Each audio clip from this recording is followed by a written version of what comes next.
Good morning and welcome. And today I'm going to talk about Other Side Picnic episode 8. Now, before I go to work, which I have to, I want to do this review of Other Side Picnic before I go and for episode 8. And normally I do Uma Misune afterwards, but like I said, I have to go. So you're going to get a review of Uma Misune Pretty Derby Season 2 tomorrow.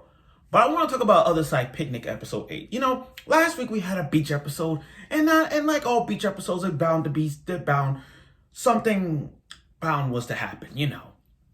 So now that we're back into the normal lives of episode 8, I find this episode kind of nice, adorable, hilarious at the same time. Except the end part, because the ending kind of got a little twist. But after all these episodes of Other Side Picnic, we ask ourselves, where's the storyline behind all this? Where's the whole plot of the Other Side Picnic? Is the plot of the Other Side Picnic is still looking for Satsuki? Is that the whole reason why this Other Side Picnic stands for? What's the main plot? Sometimes the plot of Other Side Picnic goes from one way to another, but the main plot of it all is looking for Satsuki, Toriko's friend. That's the main part of it. So, without further ado, here's my review of Other Side Picnic. Now, episode 8. Now, after having an hilarious... Now, this, like I said, we're back to their normal lives. You know, Sario and everybody else back to their normal lives. What makes this episode good is that after all these episodes, after 8 long episodes, we finally got the new girl. Yes, we finally got this girl, Akira Seto. Not Seto Kaiba, but Seto. You call it Seto for sure. I call it Seto. It's more simple. Now, Seto was this ordinary girl who I saw in the opening. I'm like, where's she gonna make her debut? So now episode 8, when she makes her debut, she asks Orioles one question. She's been getting taunted by these creatures. And what creatures we're talking about? Ninja cats. I'm not kidding. Ninja cats. At first I laughed a little bit inside of me. Like, wait, what? Ninja cats? Wait. What's next? You gonna get jumped by Ninja Turtles? I mean, you're gonna get jumped by what, ninja cats now? Like, what the hell is wrong? So we got these in the land of paws, these ninja cats. Yes, I said it. In the land of the hidden paws, you got these ninja cats coming after Seto, and I find it as a joke. I mean, I'm like, what the fuck? Ninja cats that go right there. So she explains a story about how these cats are always following her with the eyeshadowy thing, and why they stalking them? Why they stalking her? That's the key. Like, why they keep stalking Akira so much? I mean, why they stalking Seto so much? Now, they had some funny scenes in this episode. Like, for example, when Sorio and Toriko met with their friend, the neat girl.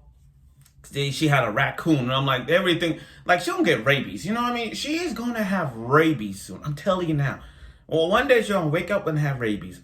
And then all of a sudden she got this order of a giant ass tobacco machine, and she didn't know how she got it. But then she realized Toriko and Sorio bought it while they were drunk. Imagine you go outside all drunk and everything, and you bought something out of random and not knowing what it was. You just bought it like, oh, I'm so drunk. Yeah, I'll buy that. That looks so cute. And then the next day, once the shipping comes in, you buy this expensive $300,000 device, whatever, and you be like, where did I get this? I'm like, that's funny. That's funny. So I don't know what she's gonna do with that tobacco machine. I don't know what they were gonna do with that. But back to the ninja cats thing. It was funny to see Akira in action. You know, I mean, they just went to a cafe, and then all of a sudden, boom, right into to the other side. So I'm like, wait a minute, anybody can go to the other side? Like, if I'm talking to you right now, and I'm talking to y'all right now, that means I'm on the other side? If I open my closet, am I on the other side? If I look through the window, am I on the other side? That's what it does. I don't know what the dynamic structure of the other side. Because for the past episodes, we have seen them going through the elevator. But now it's like, okay, if we sit down in a cafe or work, chances are they're going to take us to the other side. I don't know, but that's how that works. Okay, now next thing, Akira. I can say something about Seto. She is a good master in karate. Like, I take karate. I've taken karate before. And what she did against those ninja cats was really good. I mean, she air palm that shit. She tiger paw that shit. I'm like, yo, doing all those maneuvers. She is a good karate expert. And from the opening, we saw what she could do with her hand signs like this. We saw what she does. She's like a Street Fighter character. She's like Sakura. But the way how she does it, it was so unique. I like the fight scene they did. So all these ninja cats are coming after them, but we didn't know why. And Soryo, she didn't want to kill them because they're cats. Now here's the thing. I may be a dog lover and a cat lover. I like both. I'm mostly a dog lover. But for them to attack the cat, that was just so mean. I mean, having these cats all around you was so like, it's adorable. Like, imagine yourself being adorable. Imagine yourself cuddled with all those cats all around you. Unless you're allergic to cats. I mean, if some of y'all are. But if you guys been to cat cafes, you guys know how adorable cats are. I mean, cats are adorable and they're really nice and fluffy. Not like, well, dogs are too, depending on the dog. But other than that, I understand Soryo's reaction, not wanting to kill cats. I understand that. Sorry about that. I understand they're adorable, so I understand why they are nice. Okay. So shooting them won't do it, and these ninja cats, they must have been watching Naruto. They must have watched Naruto all episodes just to see how they could do that. And the way how they did it was something like you see in Naruto. So the way they do the shinobi, the shurikens and all that stuff. Yo, I like I said, they must have studied watching Naruto. That's what they did. Now, we didn't know what, and then the creepiness happened when Seto was being taken control and the thing was inside the stomach. And it was creepy how Toriko had to use her ghost hand to go through the Danny Phantom hand and just go through the stomach and just grab it out. That was just disgusting. As gruesome as that was, it was like, ugh. And they were so hard to take it out. I'm like, whoa, it's too hard, take it out. But then once pulled out, it was a cat like good luck charm. And then they throw it and let the cat ninjas got it. Now this is where the ending kicks in. We found out that Seto was given a good luck, that cat like good luck charm to Umura. But the last name was so familiar, but now we realized it was actually Setsuna. It was actually Toriko's friend. It was actually Toriko's friend that she'd been looking for months. She's the one that gave she's the one that gave Seto the good luck charm. So that tells me something. That tells me that Setsuna have given her that little good luck charm from the other side and gave it to her. So that means any object, like let's say a ballpoint pen was from the other side and then gives it to you in the real world. You now have it. Now you have these real life ghosts, these creatures following you.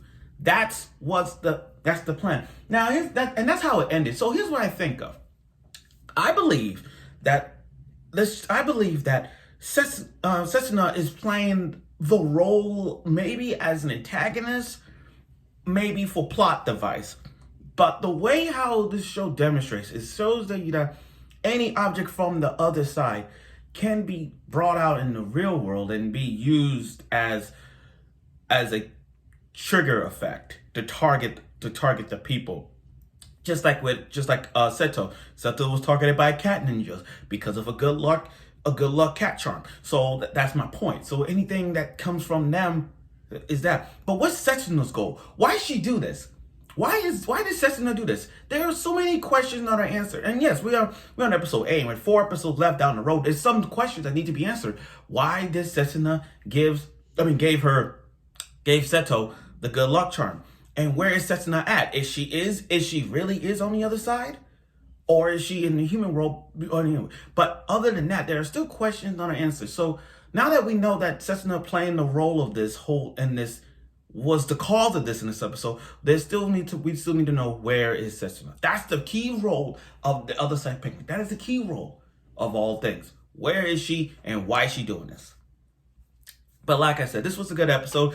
It took a break. I think it was like we took a break from all the ghosts and creatures that we had in this episode, and now this episode was hilarious and adorable, especially with the cats. The ninja cats. They're really nice. Now, do I trust Seto? Yes, I trust her because she was just an ordinary girl. I mean, she didn't know nothing about these creatures. I'm not saying it's too early to trust her, but looking at her from what I see, I'm like, you know what? Maybe we do trust her. Maybe. But let's see how that works out. So thank you for watching this episode of Other Side Picnic episode 8 review. I look forward for next week's episode, see what the future holds for them. And like I said, Ume Sune Pretty Derby for Right Shower. I'm going to do a review of that tomorrow. So thank you for watching my video. I'll see you next week.